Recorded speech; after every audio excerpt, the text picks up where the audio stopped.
বলো না মুখে, আল্লাহ আল্লাহ বলো না মুখে। ইব্রাহিম নবীকে উদ্দেশ্য করে কি লিখে দেখুন। ইব্রাহিম নবীকে যখন আগুনে ফেলিল, এই নামের জিকির অন্তরে করিতে লাগিল। ইব্রাহিম নবীকে যখন আগুনে ফেলিল, এই নামের জিকির অন্তরে করিতে লাগিল।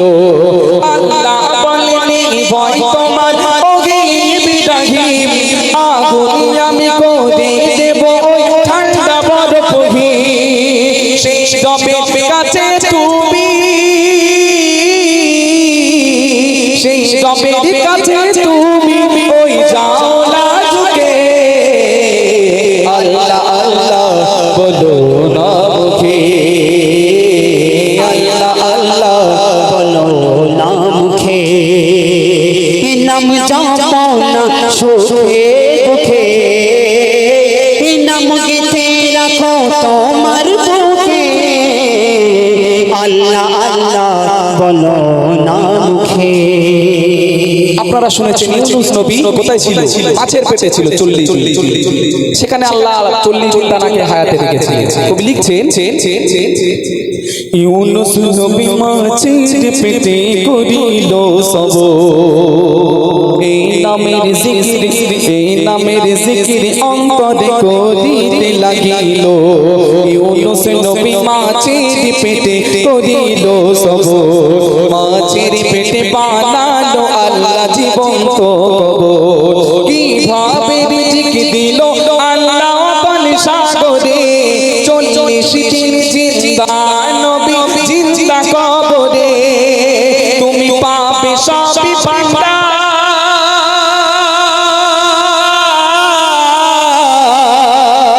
তুমি পাবে সবই পান্ডা, একবার নাও না দেখে।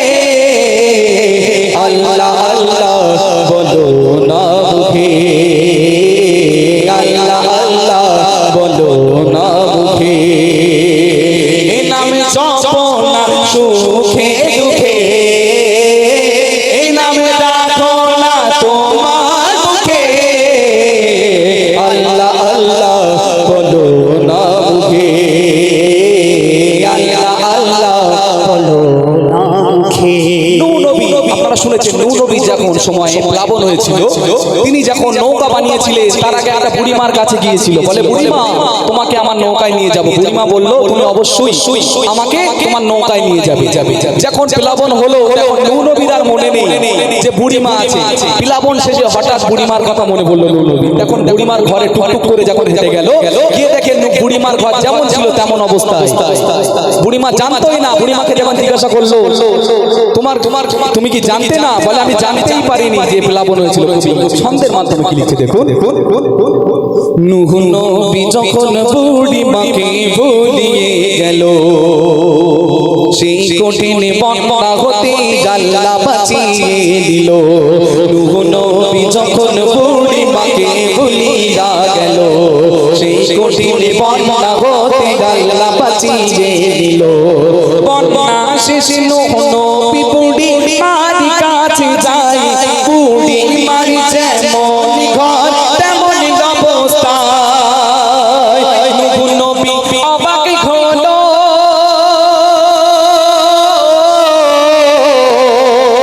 নূহ নবী অবাক হলো ওই কারিশমা দেখে। আল্লাহ আল্লাহ বলো না মুখে, আল্লাহ আল্লাহ বলো না মুখে। নামে জপো না সুখে দুঃখে, নামে রাখো না তোমার মুখে। আল্লাহ আল্লাহ বলো না মুখে, আল্লাহ আল্লাহ বলো না মুখে। আপনারা শুনেছেন ফেরাউন যখন মুসা নবীকে তাড়া করেছিল, আল্লাহ পাক বলেন, এ মুসা তুমি চিন্তা করো না, তোমার হাতের লাঠিটাকে নীল নদের উপরে ফেলে দাও। তখন মুসা নবী কি করলো? লাঠিটাকে নীল নদের উপর ফেলে দিল। মধ্যখান দিয়ে আল্লাহ পাক একটা রাস্তা বানিয়ে দিল। যেই না মুসা নবী ওই ধারে চলে গেল, এইবার মুসা নবী আল্লাহ পাক বলছে, আল্লাহ পাক এইবার আমি কি করবো বলে, তুমি তোমার লাঠিটা হাতে উঠিয়ে নাও। যেই না হাতে উঠিয়ে নিল, ফিরআউনের সমস্ত দল সেই নীল নদের ভিতরে ডুবে মারা গেল। কবি লিখছে কত সুন্দর করে দেখুন। মুসা নবীকে করিল ধাওয়া ফিরাউনের দল, চলো মলো ডুবন্ত তখন নীল নদের জল। মুসা নবীকে করিল ধাওয়া ফিরাউনের দল, চলো মলো ডুবন্ত তখন নীল নদের জল। আল্লাহ বলে হে মুসা তুমি ভয় করো না, হাতের লাঠি নদীর জলে স্পর্শ করো না। আল্লাহর হুকুমে রাস্তা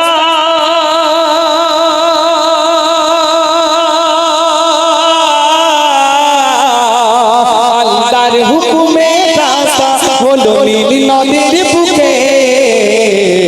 আল্লাহ আল্লাহ বলো না মুখে, আল্লাহ আল্লাহ বলো না মুখে।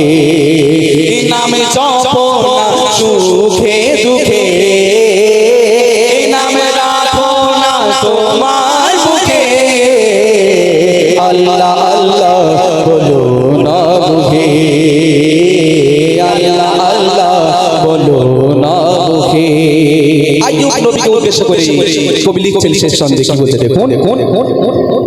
আইয়ুব নবীর ধৈর্য দেখে অবাক হয়ে যায়, আসহাবে কাহাব এই ঘটনা বলার মতো নয়।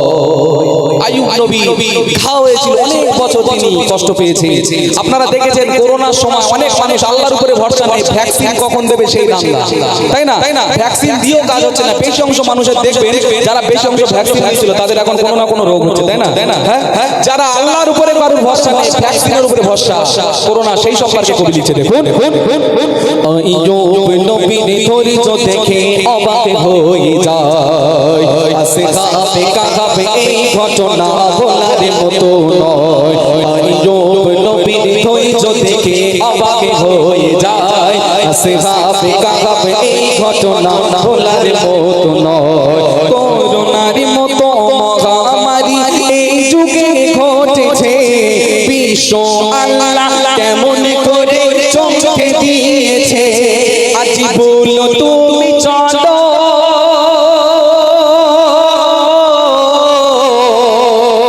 আজ বলো তুমি চলো ওই জবের পথে। আল্লাহ আল্লাহ বলো না মুখে, আল্লাহ আল্লাহ বলো না মুখে। নামে জপো না সুখে দুঃখে, নামে রাখো না তোমার মুখে। আল্লাহ